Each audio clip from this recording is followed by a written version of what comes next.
Magandang araw mga kagabay, ngayon po July 21, 2024, araw po ng linggo. Wala ka bang oras o panahon para magpahinga? Sa Ebanghelyo po natin ngayong araw, binibigyang halaga po ng ating Panginoon ang kahalagahan ng pagpapahinga. Katulad na lamang ng kanyang mga alagad, after nilang magmisyon, maglakbay ng malayo, sila'y bumalik at nakita ni Jesus kung gaano sila kapagod. Kaya sabi ng Panginoon is pumunta muna kayo sa isang ilang lugar upang kayo'y makapagpahinga. Imagine, kahit sa mata ng Panginoon, very important ang pagpapahinga. Kaya nga po napakaganda na paalala sa atin, no? Kung mahal mo ang pamilya mo, learn to rest. Pag mahal mo yung mga taong umaasa sa iyo, matuto kang magpahinga.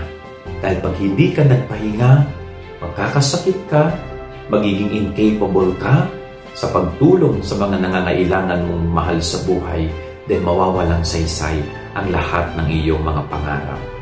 Kanya nga matuto ka rin magpahinga, no? Pagpahingahin mo rin ang iyong sarili. Hindi lahat puro trabaho. Give time to rest sa iyong sarili. Ganyan din ang gustong gawin ni Jesus, o gustong ipagawa ng ating Panginoong Jesus sa atin. Yan ang ating gabay aral ngayong maghapon. God bless po sa inyong lahat. Pagpalain kayo ng Panginoon.